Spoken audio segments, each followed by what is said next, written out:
नमस्कार दोस्तों, आप सुन रहे हैं स्टोरी विद सही सपना।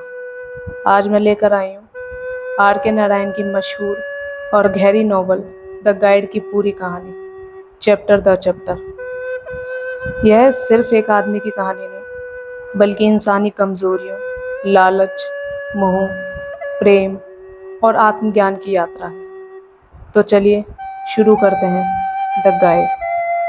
चैप्टर 1, स्वामी का आगमन। कहानी की शुरुआत जेल से निकल चुके राजू से होती है।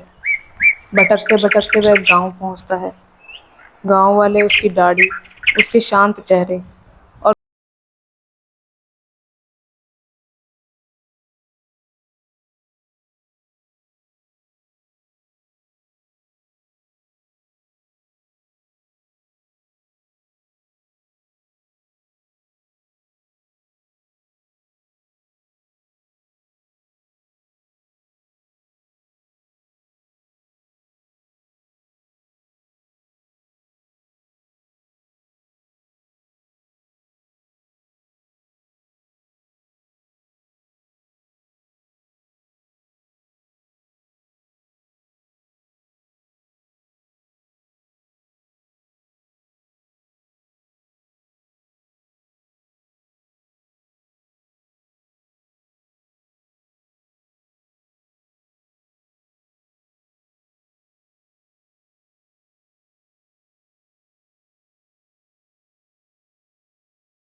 बनी नलिनी।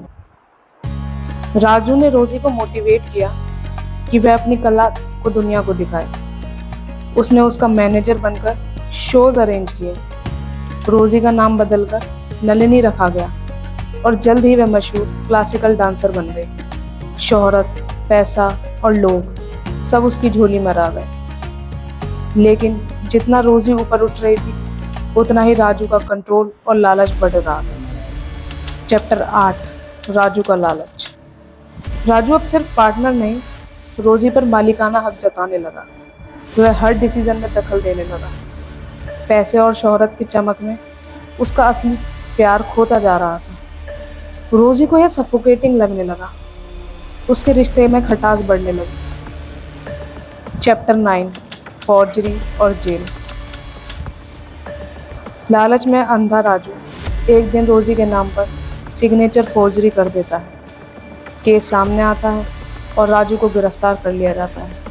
उसे जेल की सजा मिलती है। जेल में बैठा राजू सोचता है, कितनी ऊंचाई से कितने नीचे गिर गया मैं। चैप्टर 10, स्वामी का रूप। जेल से छूटने के बाद राजू एमलेसली भटकता है। आखिरकार वह उसी गांव में पहुंचता है जहां लोग उसे संत मान लेते हैं। पहले तो वह भागना चाहता है, लेकिन गांव वालों की आस्था उसे बांध लेती है। धीरे धीरे वह सच में स्वामी की तरह जीने लगता है। चैप्टर 11, उपवास और अंत। गांव में भयंकर सूखा पड़ता है। लोगों का विश्वास है कि अगर स्वामी जी उपवास करेंगे तो बारिश जरूर होएगी। राजू डरता है, सोचता है मैं तो साधु भी नहीं हूँ, ये सब झूठ है। लेकिन गांव वालों की फेथ उसे गिल्ट में डाल देती है। वह उपवास शुरू कर देता है। दिन बीतते हैं, उसका शरीर कमजोर होता है पर आत्मा मजबूत। आखिरकार आखिरी दिन में नदी के किनारे लेटकर कहता है, मुझे लग रहा है जैसे बारिश शुरू हो रही है। और यहीं पर कहानी खत्म हो जाती है। पर सच में बारिश हुई या नहीं, यह रहस्य आर के नारायण ने पाठक की कल्पना पर छोड़ दिया। तो आप लोग भी कमेंट में बताइए, क्या बारिश सच में हुई थी या राजू की आत्मा का इल्यूजन था? आप लोग क्या सोचते हैं? अपने थॉट्स को कमेंट में बताइए। इंसान चाहे कितनी भी गलतियां करे, उसमें रिडेंशन की संभावना हमेशा रहती है। लालच और कंट्रोल रिश्तों को बर्बाद कर देते हैं। फेथ की ताकत एक्स्ट्रा ऑर्डिनरी होती है। हर इंसान ऑर्डिनरी से एक्स्ट्रा ऑर्डिनरी बन सकता है। दोस्तों, यही थी आर के नारायण की the guide chapter the chapter. Raju की यह यात्रा हमें यह सिखाती है कि ज़िंदगी हमें गाइड नहीं करती, बल्कि हमारी चॉइसेस ही हमें गाइड करती हैं। अगर आपको यह कहानी पसंद आई हो तो वीडियो को लाइक करें और शेयर करें। मैं हूँ ऐसा ही सपना। अगली बार फिर मिलूंगी एक नई कहानी के साथ।